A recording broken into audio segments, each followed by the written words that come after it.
warahmatullahi wabarakatuh. Saya Eka Fitriawati dari Universitas Islam Majapahit. Saya di sini akan membahas tentang analisis laporan keuangan dari bab 1 hingga bab 6. Mari kita simak videonya ya. Nah, bab yang pertama, pengantar analisis laporan keuangan.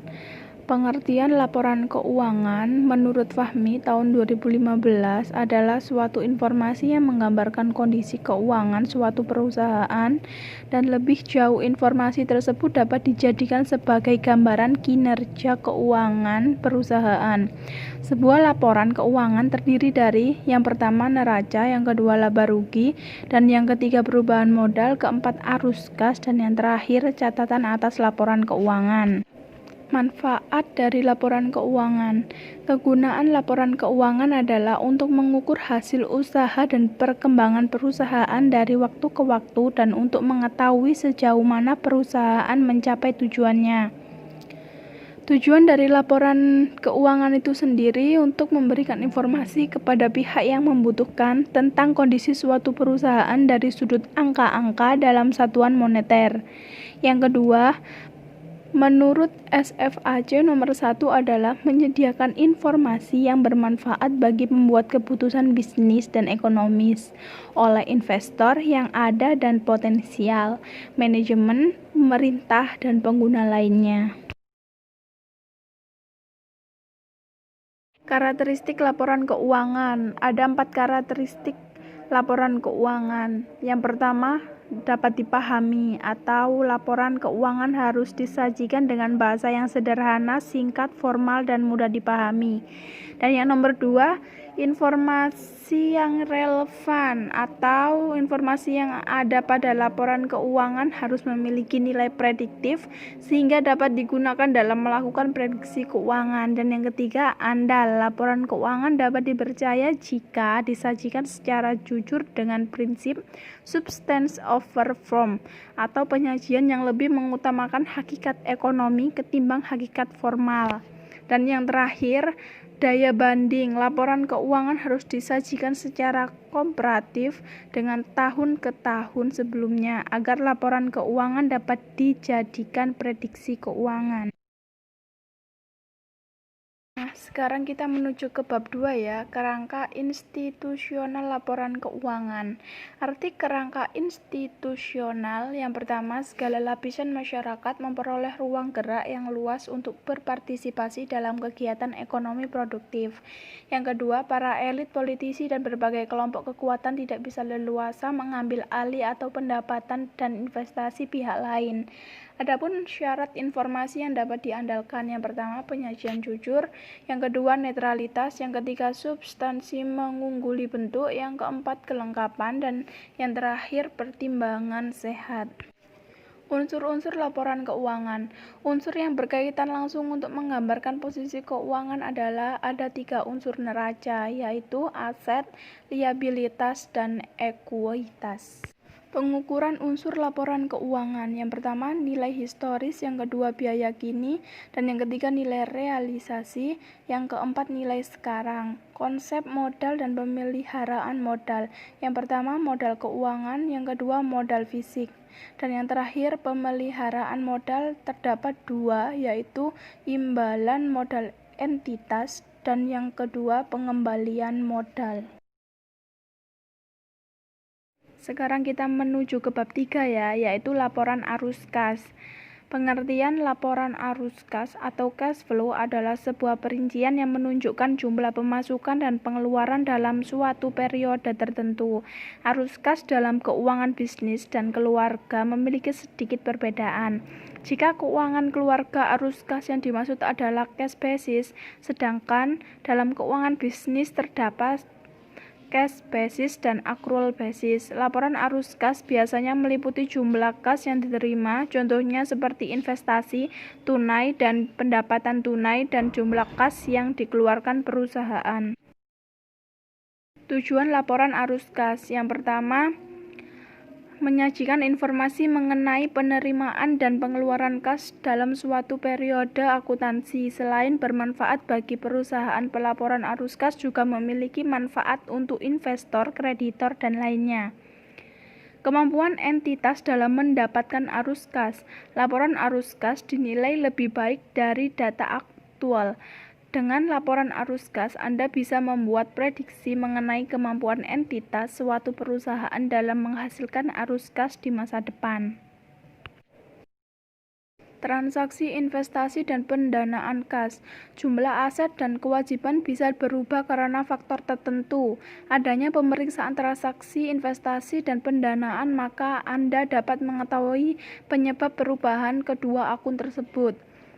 Kemampuan entitas untuk membayar dividen dan kewajiban. Adanya laporan arus kas, perusahaan bisa memastikan jumlah kas untuk membayar sejumlah kewajiban, seperti gaji karyawan, pembayaran hutang, dan pembayaran dividen.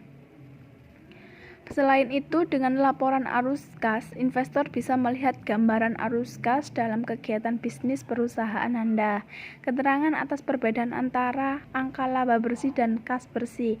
Informasi laba bersih dibutuhkan oleh pihak-pihak yang menggunakan laporan keuangan. Dengan adanya data laba bersih yang didapat perusahaan, maka bisa dilihat sejauh mana keberhasilan dan kegagalannya.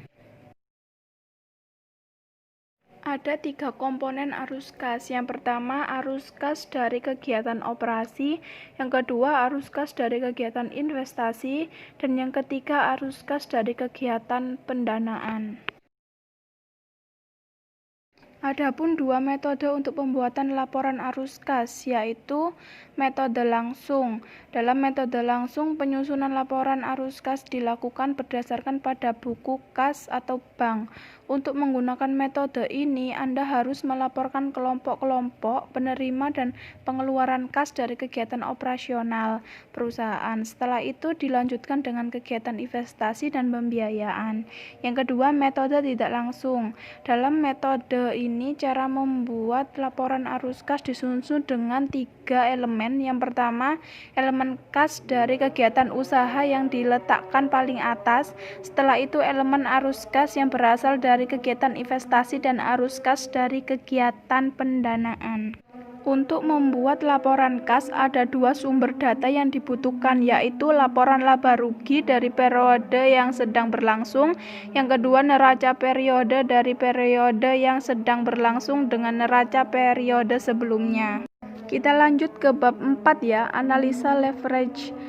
Pertama, pengertian leverage. Leverage adalah penggunaan aset dan sumber dana oleh perusahaan yang memiliki biaya tetap dengan maksud agar meningkatkan keuntungan pemegang saham. Perusahaan yang menggunakan leverage memiliki tujuan agar keuntungan yang dapat lebih besar dari biaya tetap. Tujuan dari manfaat rasio leverage. Yang pertama, untuk mengetahui posisi perusahaan terhadap kewajiban kepada pihak lainnya atau kreditor. Yang kedua, untuk menilai kemampuan perusahaan dalam memenuhi kewajiban yang bersifat tetap seperti angsuran pinjaman termasuk bunga. Yang ketiga, untuk menilai keseimbangan antara nilai aktiva khususnya aktiva tetap dengan modal. Yang keempat, untuk menilai seberapa besar aktiva perusahaan dibiayai oleh hutang. Yang kelima, untuk menilai seberapa besar pengaruh utang terhadap perusahaan pengelolaan aktiva. Jenis-jenis leverage. Yang pertama, operasi leverage. Leverage operasi adalah pengaruh biaya tetap operasional terhadap kemampuan perusahaan untuk menutup biaya tersebut. Dengan kata lain, pengaruh perubahan volume penjualan terhadap laba sebelum bunga dan pajak. Besar kecilnya leverage operasi dihitung dengan degree of operating leverage. Dapat dihitung dengan rumus degree of operating leverage sama dengan persentase perubahan laba sebelum bunga dan pajak bagi persentase perubahan penjualan. Analisis leverage operasi bertujuan untuk mengetahui seberapa peka laba operasi terhadap perubahan hasil penjualan dan berapa penjualan minimal yang harus didapatkan perusahaan agar tidak mengalami kerugian. Yang kedua, leverage keuangan adalah penggunaan sumber dana yang memiliki beban tetap dengan beranggapan bahwa akan memberikan tambahan keuntungan yang lebih besar daripada beban tetapnya sehingga akan meningkatkan keuntungan yang tersedia bagi pemegang saham. Besar kecilnya leverage finansial dihitung dengan degree of financial leverage.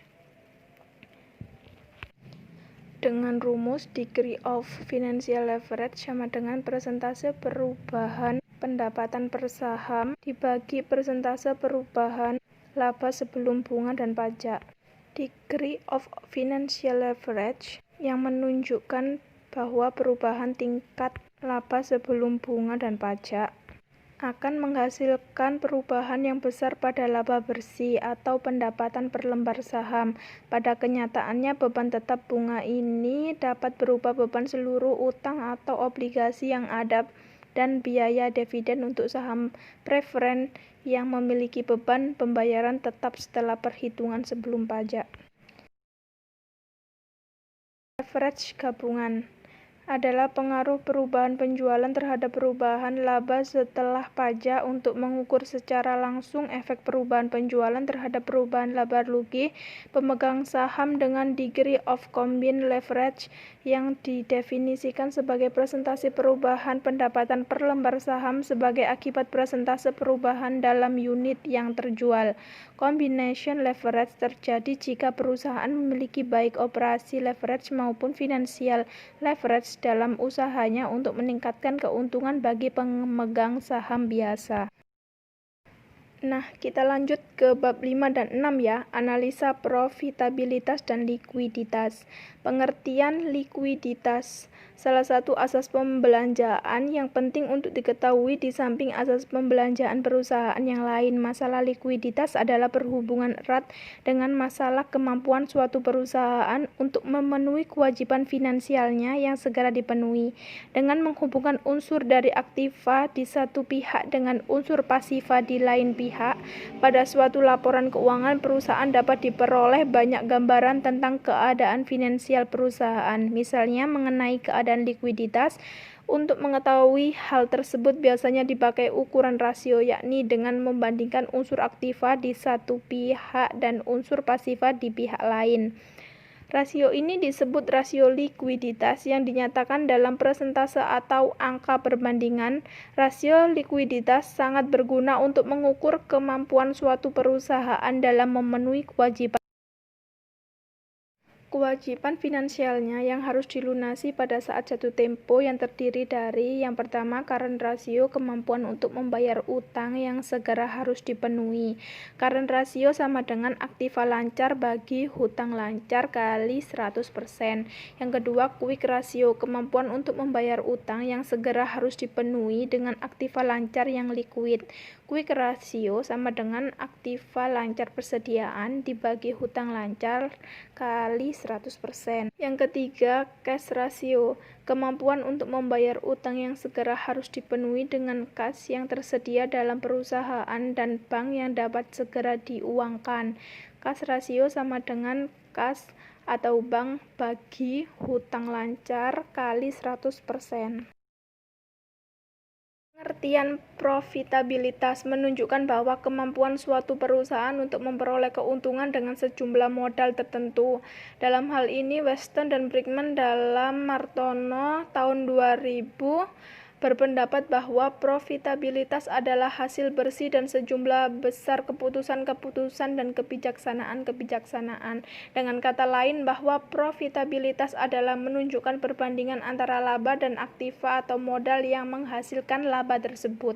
Cara untuk menilai profitabilitas suatu perusahaan adalah tergantung pada laba dan aktiva, mana yang akan diperbandingkan satu dengan yang lainnya. Misalnya perbandingan laba yang berasal dari operasi perusahaan atau laba neto sesudah pajak dibanding dengan aktiva nyata. Rasio yang menunjukkan kemampuan perusahaan dalam menghasilkan laba dari seluruh modal yang dialokasikan dalam perusahaan yang terdiri dari: yang pertama, net profit margin digunakan untuk laba bersih sesudah pajak yang dibandingkan dengan volume penjualan. Net profit margin sama dengan laba bersih sesudah pajak dibagi penjualan kali 100%. Yang kedua, aset turnover mengukur seberapa kali total aktiva perusahaan menghasilkan volume penjualan. Aset turnover sama dengan penjualan bagi total aktiva kali 100%. Yang ketiga, return on investment atau sering disebut dengan return on total asset, mengukur kemampuan perusahaan secara keseluruhan di dalam menghasilkan keuntungan dengan jumlah aktiva yang tersedia di dalam perusahaan. Return on investment sama dengan laba bersih sesudah pajak bagi total aktiva dikali 100%. Yang keempat, return on equity, mengukur tingkat penghasilan bersih yang diperoleh pemilik perusahaan atas modal yang diinvestasikan. Return on equity sama dengan laba bersih sesudah pajak dibagi modal sendiri dikali 100%. Nah, itu dia hasil pembahasan materi analisis laporan keuangan yang saya sajikan. Semoga bermanfaat ya. Terima kasih. Wassalamualaikum warahmatullahi wabarakatuh. See you next time.